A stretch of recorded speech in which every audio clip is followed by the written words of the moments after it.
നമസ്കാരം. Raf talk ഫുട്ബോളിലേക്ക് അവർക്കും സ്വാഗതം. ഫിഫ വേൾഡ് കപ്പിൽ അർജന്റീന തങ്ങളുടെ ആദ്യ കളി ഗംഭീരമാക്കിയല്ലോ. മെസ്സിയുടെ ഹാട്രിക്ക് വന്നപ്പോൾ ആരാധകർക്ക് സന്തോഷമായി. അൾജീരിയയെ അർജന്റീന മുക്കുകയും ചെയ്തു. ഇനിയിപ്പോൾ രണ്ടാമത്തെ കളിക്കായിട്ടുള്ള കാത്തിരിപ്പാണ്. രണ്ടാം കളി ഓസ്ട്രിയക്കെതിരെ തിങ്കളാഴ്ചയാണ്. തിങ്കളാഴ്ച രാത്രി ഇന്ത്യൻ സമയം 10:30 അവർ ഗ്രൂപ്പിൽ രണ്ടാമത്തെ കളി കളിക്കുന്നത്. മത്സരം വിജയിക്കുക, റൗണ്ട് ഓഫ് 32 ഉറപ്പിക്കുക. ഇതാണ് ലയണൽ സ്കലോനിയുടെയും സംഘത്തിൻ്റെയും ലക്ഷ്യം. ടീം ഇപ്പോൾ പ്രാക്ടീസ് പുരോഗമിക്കുന്നു. പക്ഷേ ഒരു ആശ്വാസ വാർത്ത, ഒപ്പം ഒരു ആശങ്ക വാർത്ത. ഇതാണിപ്പോൾ അർജന്റീനയുടെ ക്യാമ്പിൽ നിന്ന് വന്നുകൊണ്ടിരിക്കുന്നത്. അതായത് നിക്കോളാസ് ടാഗ്ലിയാഫിക്കോ പരിക്കിൻ്റെ പിടിയിലായതുകൊണ്ട് കഴിഞ്ഞ കളി കളിക്കാതിരുന്ന ഇടത് വിങ് ബാക്ക് നിക്കോളാസ് ടാഗ്ലിയാഫിക്കോ പരിക്കിൽ നിന്ന് മുക്തനായിട്ടുണ്ട്. അദ്ദേഹം ട്രെയിനിങ് നടത്തിക്കൊണ്ടിരിക്കുകയാണ്. അതാണ് പോസിറ്റീവായിട്ടുള്ള ഒരു വാർത്ത എന്ന് പറയുന്നത്.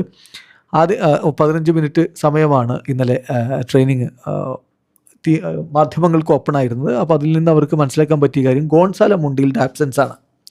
ഗോൺസാലോ മുണ്ടിയിൽ അർജന്റീന ടീമിനോടൊപ്പം ഇന്നലെ ട്രെയിനിങ് നടത്തിയിട്ടില്ല എന്ന് പറയുമ്പോൾ ഒരാൾ ഫിറ്റായി വരുമ്പോൾ മറ്റൊരാൾക്ക് പ്രശ്നം എന്നുള്ളതാണ്. വലതുഭാഷത്ത് കളിക്കാനുള്ള ഡിഫൻഡറാണ് ഗോൺസാലോ മുണ്ടിയിൽ. നമുക്കറിയാം അദ്ദേഹത്തിന് മസിൽ സ്ട്രെയിന് കാരണമാണ് അദ്ദേഹം കളിക്കാതിരുന്നത്. അതേസമയം ലിയോ മെസ്സി ഓക്കെയാണ്, അദ്ദേഹത്തിന് മറ്റ് പ്രശ്നങ്ങളൊന്നുമില്ല.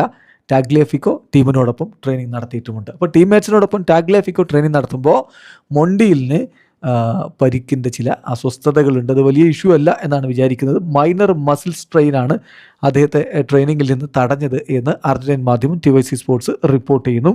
എന്നാലും അദ്ദേഹം ഇഞ്ചുവേർഡ് അല്ല എന്ന് പറഞ്ഞാൽ സീരിയസ് ഇഞ്ചുറി അല്ല, ചെറിയ ഒരു മസിൽ സ്ട്രെയിൻ മാത്രമാണ്. സോ അത് വർക്ക് ലോഡ് ഒന്ന് അഡ്ജസ്റ്റ് ചെയ്തതോടുകൂടി പ്രശ്നം മാറും എന്നുള്ള പ്രതീക്ഷയിലാണ് ലയണൽ സ്കലോനി ഉള്ളത്. അതേസമയം മറ്റ് പ്രധാന താരങ്ങളെല്ലാം ടീമിനോടൊപ്പം ട്രെയിനിങ് നടത്തിയിട്ടുണ്ട്. ഇമ്പോർട്ടൻ്റ് ആയിട്ടുള്ള കാര്യം ലിയാൻഡ്രോ പരേഡസിൻ്റെതാണ്. പരേഡസ് ഫിറ്റാണ്. അദ്ദേഹം യൂറോപ്യൻ ടീമിനെതിരെ ഓസ്ട്രിയക്കെതിരെ കളിക്കും എന്നാണ് പ്രതീക്ഷിക്കുന്നത് എന്നിപ്പോൾ TYC സ്പോർട്സ് റിപ്പോർട്ട് ചെയ്യുന്നു. എന്നാൽ ടീമിൻ്റെ പ്ലേയിങ് 11 എങ്ങനെയായിരിക്കും എന്നതിനെക്കുറിച്ച് കൃത്യമായിട്ടുള്ള ഒരു വ്യക്തത ഇതുവരെ സ്കലോനിക്ക് വന്നിട്ടില്ല. 2-3 മാറ്റങ്ങളുടെ സാധ്യതയാണ് ഇപ്പോൾ TYC സ്പോർട്സ് ചൂണ്ടിക്കാണിക്കുന്നത്. ഇപ്പം ഗോൺസാലോ മുണ്ടിയിൽ പരിക്ക് കാരണം അദ്ദേഹം കളിക്കാതിരിക്കുകയാണെങ്കിൽ സ്വാഭാവികമായിട്ടും ആ വിങ്ങിൽ നാഹുൽ മോളിനെ നമ്മൾ പ്രതീക്ഷിക്കുന്നു.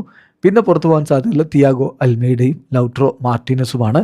ഇവരെ രണ്ടുപേരെയും മാറ്റുകയാണെങ്കിൽ പകരം നിക്കോളാസ് ഗോൺസാലസും ഹൂലിയൻ അൽവാരസും ഇവരായിരിക്കും ഓസ്ട്രിയയുടെ കളി രീതിക്കനുസരിച്ച് അവരെ എതിർത്ത് ഇറങ്ങാൻ ഏറ്റവും ബെറ്റർ എന്നുള്ള ഒരു നിഗമനമാണ് ഇപ്പോൾ TYC സ്പോർട്സ് നൽകുന്നത്. ഏതായാലും കൂടുതൽ വിവരങ്ങൾ വരും ദിവസത്തെ ട്രെയിനിങ്ങിന് ശേഷം നമുക്ക് ലഭിക്കും എന്ന് തന്നെ കരുതാം. അർജന്റീന രണ്ടാം കളിയും ജയിച്ച് രാജകീയമായി തന്നെ റൗണ്ട് ഓഫ് 32 കടക്കുമെന്ന പ്രതീക്ഷയിൽ ആരാധകർ കാത്തിരിക്കുന്നു. വീഡിയോ അവസാനിക്കുന്നു. ഫുട്ബോൾ ലോകത്തെ കൂടുതൽ വിശേഷങ്ങളുമായി റാഫ് ടോക്സിൽ എത്താം.